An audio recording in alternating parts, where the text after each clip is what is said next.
कलका नगर के गांव के जंगल में पीलू देवी काली की भक्ति करती थी। वो हर दिन काली देवी को भोग और फूल अर्पित करती थी और आरती और अगरबत्ती से पूजा करती थी। पीलू नाव चलाकर घर का खर्चा निकालती थी। पीलू के बूढ़े माँ बाप उसके साथ रहते थे।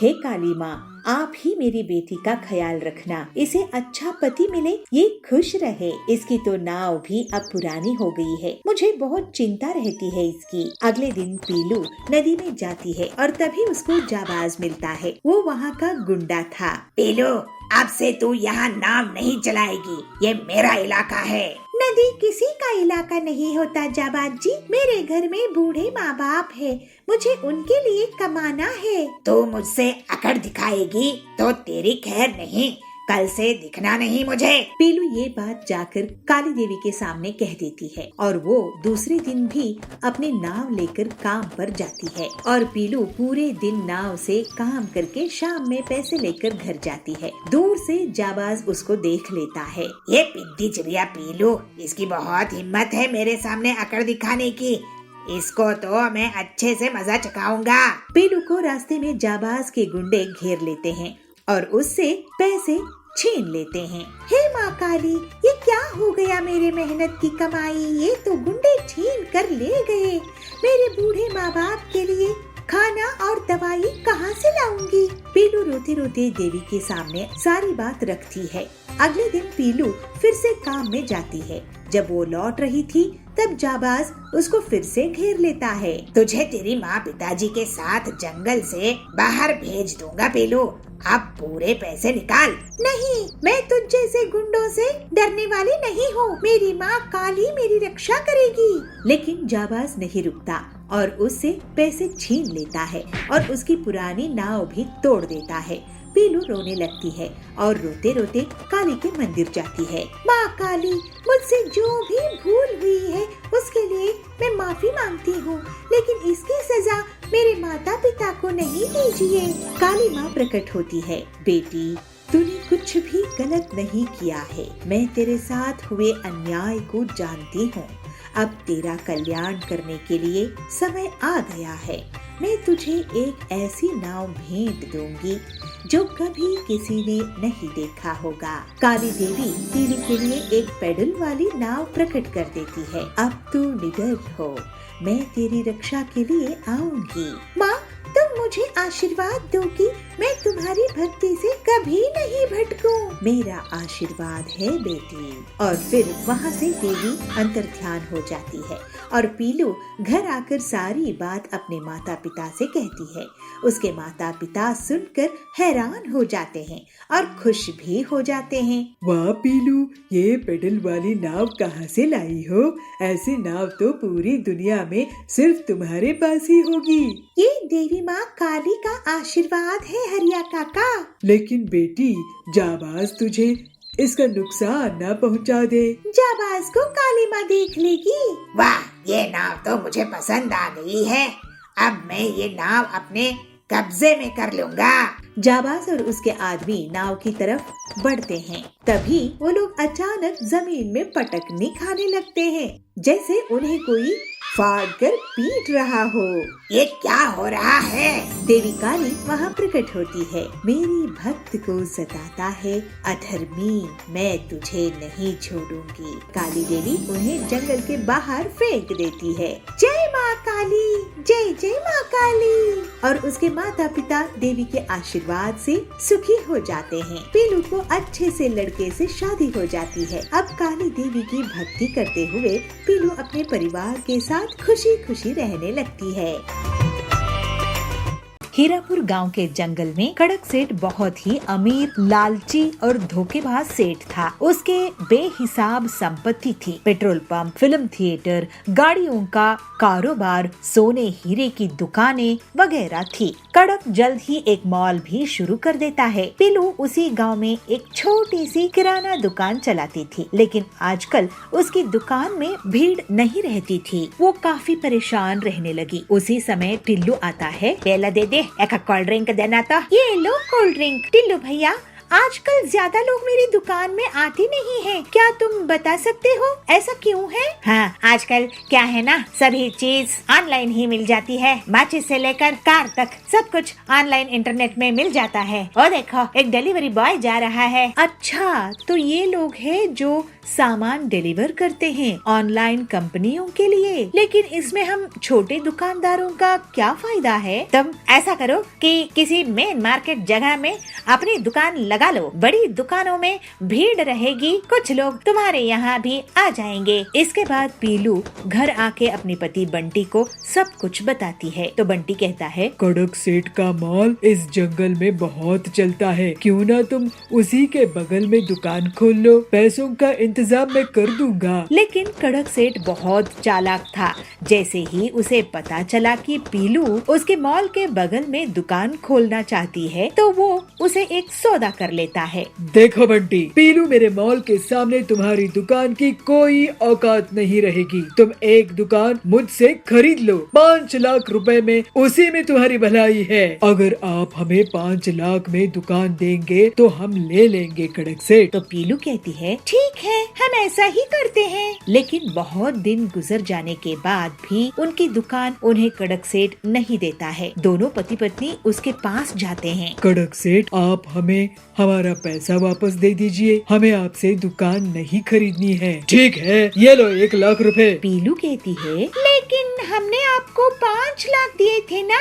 तो कड़क कहता है, तो मैंने कहा है क्या बुकिंग कैंसिल कराने के लिए? अब बुकिंग करोगे तो 10 लाख लूंगा। चलो भागो यहाँ से, नहीं तो ये भी नहीं दूंगा। दोनों पति पत्नी दुखी मन से घर आते हैं। तो पीलू कहती है, अब हम क्या करेंगे जी, हमारी पूरी संपत्ति खर्च हो गई है। मुझे सोचने दो, कोई न कोई रास्ता तो निकलना होगा। फिर बंटी अपने दोस्त हरिया के पास जाता है। वो एक ऑटो मैकेनिक था, उसके पास एक पुरानी गाड़ी थी। बंटी अपने दोस्त से पूरी बात कहता है और हरिया उसे उस गाड़ी का उपयोग बताकर एक आइडिया देता है। बंटी बहुत खुश हो जाता है। वो घर आकर पीलू को अपना प्लान बताता है। तो पीलू कहती है, ये तो वाकई बहुत अच्छा प्लान है। अगले दिन बंटी गाड़ी में पूरी किराना दुकान सजाकर निकलता है। लोग बड़ी हैरानी के साथ उसे देखते हैं। तभी जाबाज कहता है, अरे ऐसे सुपर मार्केट तो मैंने पहले कभी नहीं देखा। तो बबली कहता है, वाह वाह बंटी भैया,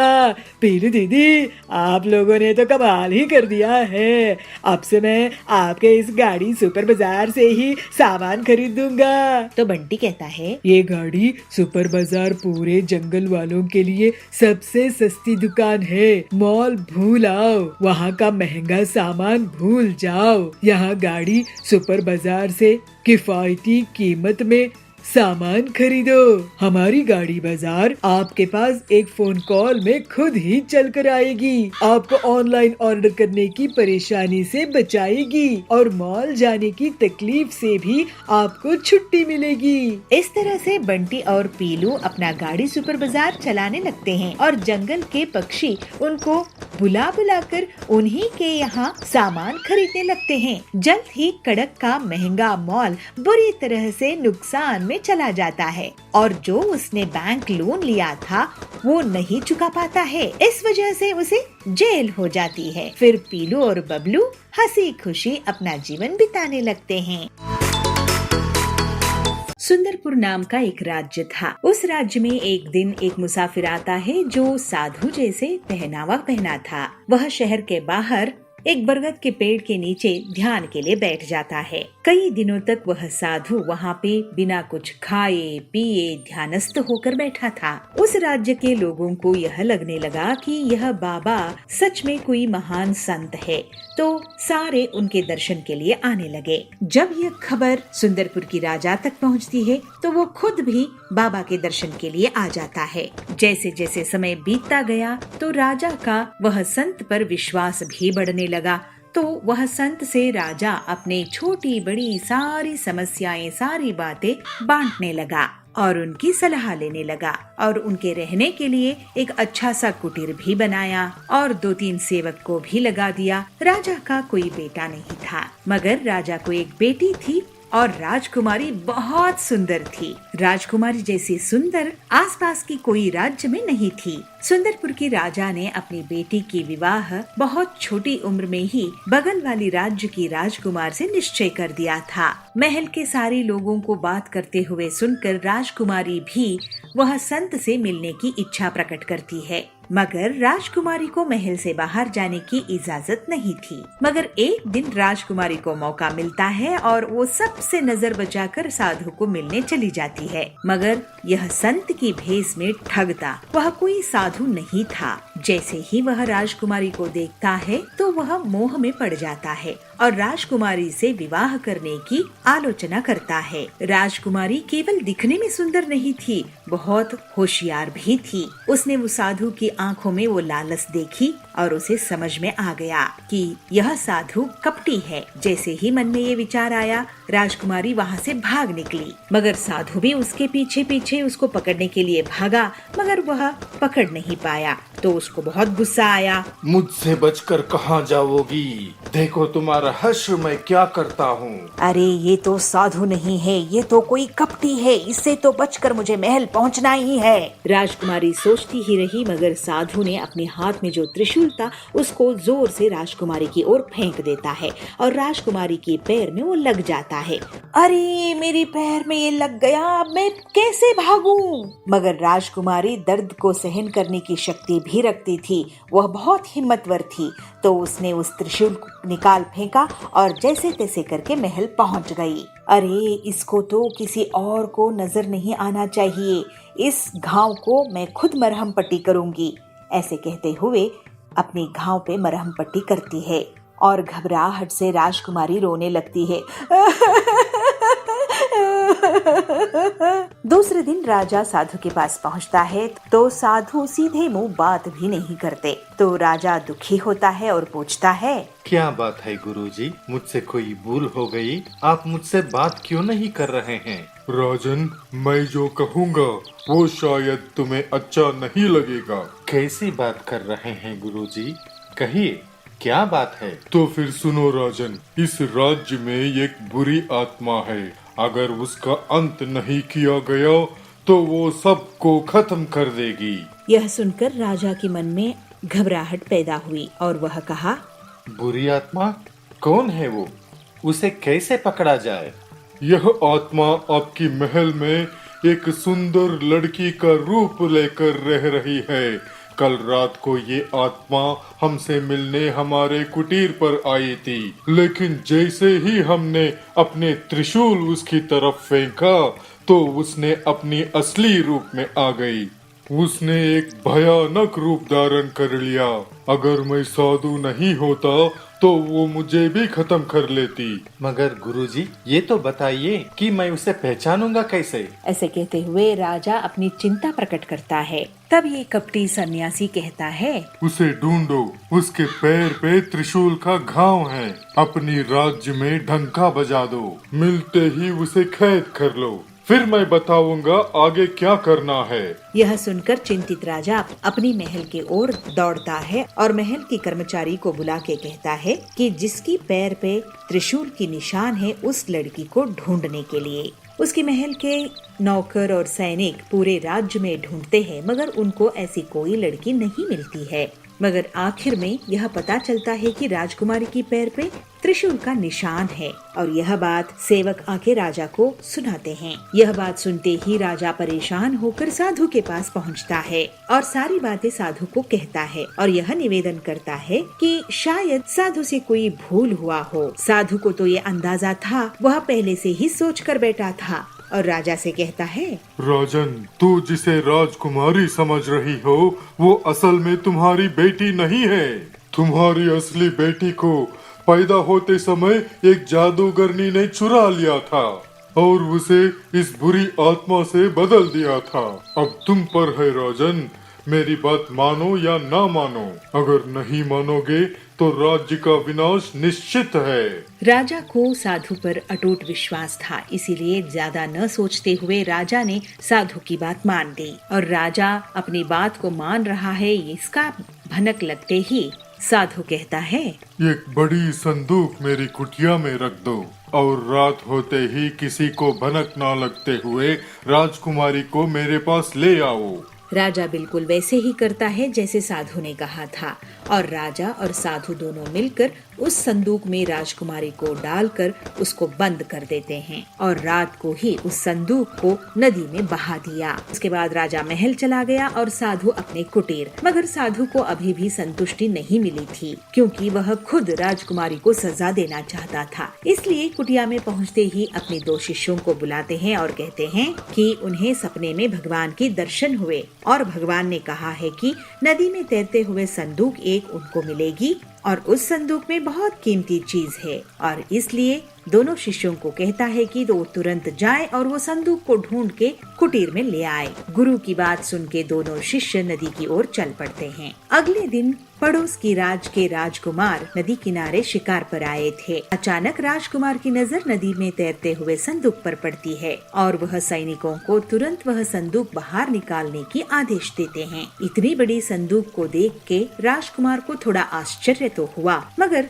वह संदूक को खोल के देखने की निश्चय करते हैं और खोलते हैं। जैसे ही संदूक खोलता है तो वह आश्चर्य और बढ़ जाता है क्योंकि संदूक में बहुत सुंदर सी एक कन्या थी। इतनी सुंदर कन्या राजकुमार ने पूरी अपनी जिंदगी में कभी नहीं देखा था। राजकुमारी डरते ही संदूक से बाहर आती है और राजकुमार को सब कुछ बताती है। राजकुमार भी स्वयं अपना परिचय देते हैं कि वो पड़ोस की राजकुमार है जिसकी शादी राजकुमारी के साथ बचपन में तय हुई थी। राजकुमार राजकुमारी को सांत्वना देते हुए कहते हैं कि वह तुरंत वहीं पे गांधर्व विवाह करेंगे और उन दोनों ने गांधर्व विवाह कर लिया और सैनिकों को राजकुमार आदेश देता है कि उस पेटी में एक जंगली बंदर को बंद करके फिर से नदी में बहा दिया जाए। राजकुमार राजकुमारी के साथ अपने महल वापस चला जाता है। इधर साधु के दोनों शिष्य पेटी को नदी में तैरते हुए देखते हैं और उस संदूक को ले जाकर साधु की कुटीर में रख देते हैं।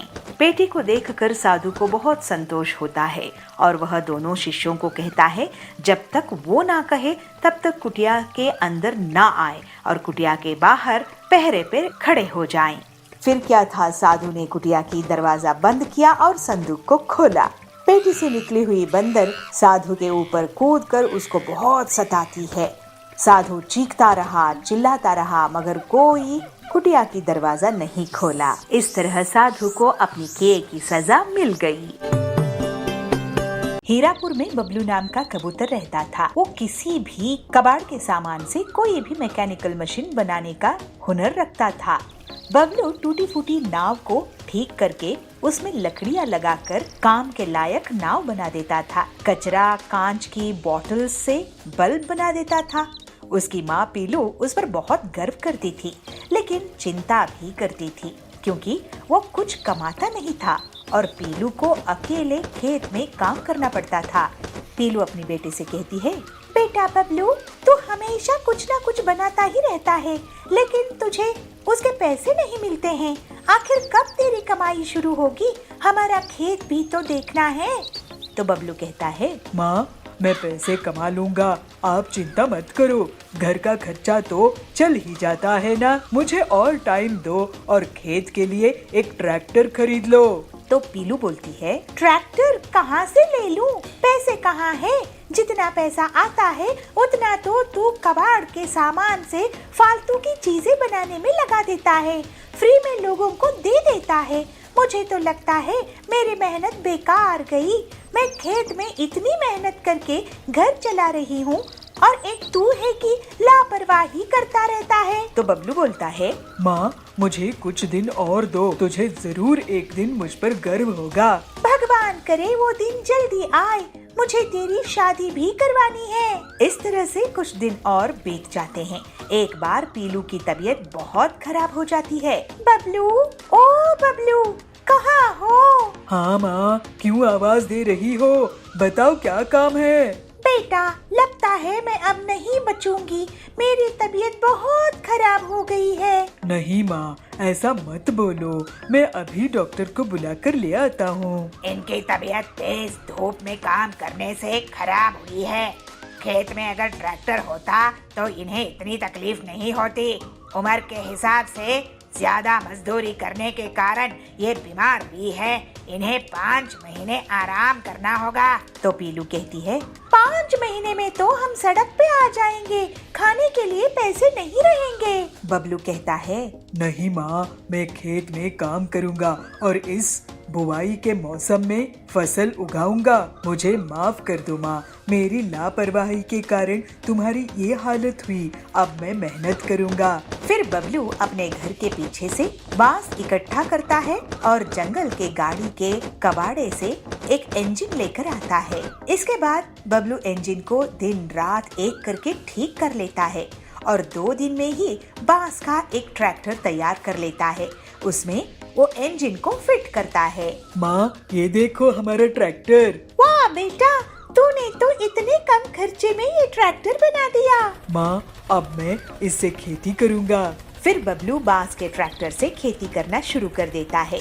जल्दी ही फसल भी आ जाती है और वो उसे शहर बेचने के लिए उसी ट्रैक्टर में ले जाता है। अरे बेटा, ऐसा ट्रैक्टर तो मैंने पहले कभी नहीं देखा। ये कहाँ से लाए हो? ऐसे कड़क पूछता है तो बबलू कहता है, ये मैंने खुद से बनाया है सेठ जी। बबलू की मेहनत और बुद्धिमानी देखकर कड़क बहुत खुश होता है और उसे और भी बांस के ट्रैक्टर बनवाता है, जिससे बबलू की बहुत बड़ी आमदनी होती है। फिर कड़क सेठ अपनी बेटी का रिश्ता बबलू की माँ पीलू के पास लेकर जाता है और फिर बबलू की शादी हो जाती है। इस तरह से सब खुशी खुशी रहने लगते हैं। काम की तलाश में जाऊंगी, कहीं हो सकता है मुझे ही कुछ काम मिल जाए। कालू, अरे पिद्दी चिड़िया, मैं तुझे काम नहीं दे सकता। मुझे किसी और को पैसा देने में कोई मजा नहीं आता। चल तू जा यहाँ से। सुन, क्यों ना तू भी एक चाय की दुकान खोल ले। एक जंगल में बबली अपनी बहू पीलू चिड़िया और बबलू कबूतर के साथ रहा करती थी। बबलू कबूतर एक बहुत बड़े सेठ के यहाँ काम करता था। उसकी बहुत अच्छी आमदनी थी, जिसके कारण उसके घर में किसी भी चीज की कोई कमी नहीं थी। एक बार बबलू ऑफिस के लिए जा रहा था। उस समय एक बाज उस पर हमला कर देता है और उसके पैसे लूटकर ले जाता है। इस हमले से बबलू घायल हो जाता है। इस वजह से बबलू अब बिस्तर में ही पड़ा रहता है। एक दिन वो कहता है, पीलू, अब मैं अपाहिज हो गया हूँ। अपाहिज होने से तो अच्छा था कि मैं मर ही जाता। पीलू उससे कहती है, आप ऐसा क्यों कह रहे हैं जी? मरे आपके दुश्मन, आप जल्दी ठीक हो जाएंगे। मैं आपका इलाज बड़े से बड़े डॉक्टर से करवाऊंगी। लेकिन पीलू, उसके लिए तो बहुत पैसे लगेंगे। इतने सारे पैसे कहाँ से लाओगी? पीलू उससे कहती है, आप पैसों की चिंता मत कीजिए जी, पैसे मैं जुटा लूंगी, आप दवाई खा लीजिए। पीलू अपने पति की बहुत अच्छे से सेवा करती है। इस तरह कई दिन बीत जाते हैं, लेकिन फिर भी बबलू की तबीयत में कोई भी सुधार नहीं होता है। पीलू अपनी सास से कहती है, माँ जी, ऐसा कब तक चलेगा? मुझसे इनकी खराब हालत देखी नहीं जाती है। हमें किसी अच्छे डॉक्टर से इनका इलाज कराना चाहिए। बबली कहती है, तू सही कह रही है बहू, लेकिन हमारे पास इतने पैसे कहाँ हैं? अब तो घर में भी राशन खत्म हो गया है। मैंने जो थोड़े पैसे बचा कर रखे थे वो भी खत्म हो गए। अब पता नहीं घर का खर्च कैसे चलेगा। पीलू अपनी सास से कहती है, माँ जी, मैं कल काम की तलाश में जाऊंगी, कहीं हो सकता है मुझे ही कुछ काम मिल जाए। पीलू अगले दिन काम की तलाश में निकल जाती है। वो जंगल में बहुत दूर दूर तक भटकती है, बहुत सारे पक्षियों के पास जाती है, लेकिन उसे कोई भी काम नहीं देता है। जब पीलू घर के लिए लौट रही होती है, तब अचानक से बहुत जोरों की बारिश होने लगती है। बारिश से बचने के लिए पीलू एक पेड़ की डाल पर बैठ जाती है और बारिश रुकने का इंतजार करने लगती है। तभी उसे एक चाय की दुकान दिखती है। कालू कौआ गर्मा गर्म चाय बेच रहा था और बहुत से पक्षी उसकी दुकान में चाय पी रहे थे। पीलू सोचती है, क्यों ना मैं कालू कौए के यहाँ जाकर काम मांगू। ऐसा सोचकर पीलू कालू कौए की दुकान पर चली जाती है। पीलू कालू से कहती है, कालू भैया, क्या आप मुझे काम देंगे? मुझे काम की बहुत जरूरत है। कालू, अरे पिद्दी चिड़िया, मैं तुझे काम नहीं दे सकता। मुझे किसी और को पैसा देने में कोई मजा नहीं आता। चल तू जा यहाँ से। इस तरह से पीलू निराश होकर वापस अपने घर लौट जाती है। पीलू निराश होकर घर के अंदर जाती है तो उसकी सास बबली उससे पूछती है, पीलू क्या हुआ, तुझे काम मिला क्या? बबलू की दवाई खत्म हो गई है, अगर तुझे पैसे मिले तो मैं उससे उसकी दवाई ले आऊंगी। पीलू रोते हुए अपनी सास से कालू कौआ और दूसरे पक्षियों के बुरे व्यवहार के बारे में बताती है। इसको सुनकर उसकी सास उससे कहती है, पीलू तू चिंता मत कर, कुछ बुरा होता है तो कुछ अच्छा होने के लिए ही होता है। मेरे पास एक आइडिया है, सुन, क्यों ना तू भी एक चाय की दुकान खोल ले, तेरे हाथ की बनी हुई चाय बहुत ही स्वादिष्ट होती है। पीलू कहती है, अरे वाह माँ जी, आपने ये आइडिया बहुत अच्छा दिया है, मैं कल ही अपनी चाय की दुकान खोल देती हूँ। इस पे लागत भी कम आएगी और मुनाफा भी ज्यादा होगा। फिर उससे जो पैसे मिलेंगे उससे हम लोग बबलू का अच्छे से अच्छा इलाज करा देंगे। फिर अगले दिन पीलू चिड़िया अपनी चाय की दुकान खोल लेती है। पीलू की चाय बहुत फेमस हो जाती है और उसके यहाँ बहुत से पक्षी आने लगते हैं। फिर पीलू अपने पति का इलाज अच्छे बड़े डॉक्टर के यहाँ करवाती है। बबलू का इलाज बहुत अच्छे से होता है और वो फिर से चलने फिरने लगता है। फिर ये परिवार बहुत हंसी खुशी रहने लगता है। खड़क सेठ, मैं तुम्हारे साथ शर्त लगाने के लिए तैयार हूँ। कल सुबह तेरी मुर्गी को 50 मुर्गियाँ देने होंगे, नहीं तो तू मुझे 2 लाख देगी। ये धोखा है, ऐसा नहीं हो सकता। धोखेबाज तुम हो खड़क सेठ, भोले भाले लोगों से शर्त लगाते हो और उनकी जमीन हड़प लेते हो। लेकिन मैं इतनी आसानी से तुम्हें नहीं छोड़ूंगा। बहुत साल पहले पीलू एक गांव में मुर्गियों का व्यापार करती थी, लेकिन पीलू के पास जो भी मुर्गी होती वो चुपचाप भाग जाती थी। लेकिन उसके पास एक मुर्गी थी जो बहुत सालों में घर के बाहर भी नहीं गई और उसे रोज एक अंडा देती थी। पीलू सोच में पड़ जाती कि वो एक अंडे का क्या करे, क्योंकि एक अंडा तो कोई नहीं खरीदेगा। पीलू सोचती है, अब मैं इस एक अंडे का क्या करूं? मेरे पास तो कोई मुर्गी टिकती ही नहीं है। पता नहीं मुर्गियों को मैं क्यों ना पसंद हूँ। एक ही मुर्गी है जिसको मैं लवली कहती हूँ, इसका एक अंडा कौन खरीदेगा? मैं ही खा जाती हूँ। वैसे भी एक अंडा बेचकर पैसे तो मिलने से रहे, कम से कम अपना पेट एक अंडे से तो भर ही लूंगी। ऐसे ही एक दिन पीलू अपनी मुर्गी के साथ जंगल घूमने के लिए निकली। अब बहुत दिनों से बाहर नहीं गए हैं, इस मुर्गी को घर में ही नहीं छोड़ सकती, क्या पता ये भी भाग जाए। तभी उसे एक बूढ़ी पक्षी बबली एक पेड़ के नीचे बेहोश मिलती है। अरे बूढ़ी आंटी, उठो उठो, क्या हुआ तुम्हें? कौन है? मुझे भूख लगी है, भूख लगी है मुझे। अरे आंटी जी, मेरे पास तो आपको खिलाने के लिए पैसे नहीं हैं। तभी लवली मुर्गी एक अंडा दे देती है। पीलू तुरंत ही उसे बबली को दे देती है। बबली उस अंडे को खा लेती है। बेटी, तुमने अपनी मुर्गी का अंडा खिलाकर मेरी भूख मिटाई है। तुम अब से गरीब नहीं रहोगी। ये मुर्गी तुम्हें एक सोने की अंडा देगी। उस अंडे को तुम पंखे में रख देना और घुमाना। जब अंडा घूम रहा होगा तब तुम उससे जो मांगोगी वो मिल जाएगा। फिर वो बूढ़ी बबली वहाँ से चली जाती है।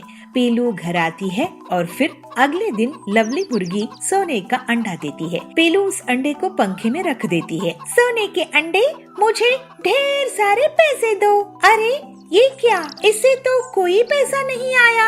आंटी जी तो कह रही थी चलो सोने के अंडे, मुझे पैसे कमाने का रास्ता बताओ। उसी गांव में खड़क सेठ था, वो लोगों से शर्त लगाकर पैसे कमाता था। पीलू उसके पास जाती है। खड़क सेठ, मैं तुम्हारे साथ शर्त लगाने के लिए तैयार हूँ। तू मुझसे क्या शर्त लगाएगी पीलू? तू पिद्दी चिड़िया है, तेरे पास एक मुर्गी ही तो है, ले देकर चल। मैं तेरे साथ भी शर्त लगा लेता हूँ। कल सुबह तेरी मुर्गी को 50 मुर्गियाँ देने होंगे, नहीं तो तू मुझे 2 लाख देगी। ठीक है, लेकिन अगर मैं जीती तो तुम मुझे 5 लाख रुपए दोगे खड़क सेठ। जा जा, एक मुर्गी से 50 मुर्गियाँ निकाल के दे मुझे। फिर पीलू शर्त लगाकर चली जाती है और सोने के अंडे को पंखे में रखकर उसे 50 मुर्गियाँ मांगती है। सोने का अंडा उसे 50 मुर्गियाँ दे देता है। अगले दिन खड़क सेठ ये देखता है तो उसका सिर चकरा जाता है। ये धोखा है, ऐसा नहीं हो सकता। धोखेबाज तुम हो खड़क सेठ, भोले भाले लोगों से शर्त लगाते हो और उनकी जमीन हड़प लेते हो। अरे अरे तुम शर्त जीती, मैं हार गया। ये लो 5 लाख रुपए, लेकिन मैं इतनी आसानी से तुम्हें नहीं छोड़ूंगा। चलो मैं एक और शर्त लगाता हूँ, कल सुबह 500 ऑमलेट चाहिए मुझे, नहीं तो तुम मुझे 10 लाख दोगी या मैं तुम्हें 10 लाख दूंगा। मंजूर, लेकिन कल वो सारी चिड़िया रहेंगी जिनकी जमीन तुमने ले रखी है। अगर तुम कल हारे तो तुम उन सब की जमीन के कागजात वापस कर दोगे। जाओ जाओ, पहले 500 ऑमलेट लेकर आओ। फिर पीलू अगले दिन सोने के अंडे से 500 ऑमलेट की इच्छा रखती है और उसमें से 500 ऑमलेट निकल आते हैं। अगले दिन पीलू सभी अन्य पक्षियों के साथ अपने घोंसले में खड़क का इंतजार कर रही थी। क्यों पीलू, शर्त हारने के लिए तैयार हो ना? 10 लाख है कि नहीं तुम्हारे पास? अगर हार गई तो ये सारी चिड़िया तुम्हें पीटेंगी, क्योंकि तुम्हारे कारण इनकी जमीन हमेशा के लिए मेरी हो जाएगी। लेकिन ऐसी शर्त तो मैंने नहीं रखी। तुम वाकई बहुत बड़े धोखेबाज हो, लेकिन मुझे फिक्र नहीं, तुम शर्त हारने वाले हो। ये देखो, ऑमलेट गिन लो, पूरे 500 है। अरे अरे नहीं नहीं, मेरा सिर चकरा रहा है, इतने सारे ऑमलेट। वो भागने लगता है, लेकिन सारे पक्षी उसको पकड़कर पीटने लगते हैं और अपनी जमीन के पैसे ले लेते हैं और पीलू को 10 लाख रुपए मिल जाते हैं। इस तरह से पीलू सबकी मदद करके खुशी खुशी रहने लगती है।